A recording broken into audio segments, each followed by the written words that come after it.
Ouch. Big baby. We're moving. Trying to get you some help, Grace. Umusore nta kindi yakoze yafashe wa muganga kazundi bajya byumva kimwe nawe urwanira za Avatar urwanira abana B yangane nuko nakundi bigomba kumera rimwe na rimwe abantu barapfa kugira ngo abandi benshi babeho. Why would they help us? Bazigera badufasha cyangwa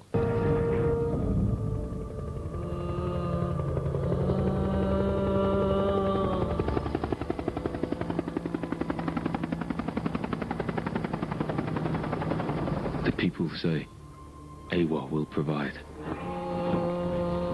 With no home, no hope. Umuntu utagira iwabo mu rugo utagira iwe, with no home there is no hope. Nani cyizere yigirira mu buzima.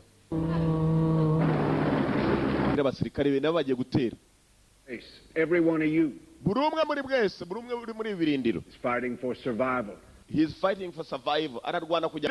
Ndabwirwa neza ko abo twari twateye bwa mbere bari 200 bamaze gufata with over 2000 bamaze kurenga ibihumbi 2000. Day Ku munsi. pouring in. In a week's time, there could be 20,000 of them. Biraza ko ibihumbi birenga 20 bavuye muri 200 bajya mu bihumbi 2000 barenga 20 icyumweru kitari cyarangira. At that point, they will overrun our perimeter. Well, Mu that's gihe kitari cyakure baraza kwinjira mu matwari yacu twebwe going to dukontorora. happen. Dutekereze. Our only security lies in preemptive attack. We will fight terror with terror. Nta wundi mutekano tugomba kubona kereka twebwe kwataka. We will fight terror with terror. Turarwanya ibyihebe natwe ari ukwiheba. Tekereza nawe fotoramo. Kwiheba kujya gurwanya uwihebye. Fight terror with terror. Aya samagambo ndimo guhimba we. Afanda arimo kubivuga hano. Not going to happen. Ntabwo twemera ko biba. We will not let that go happen.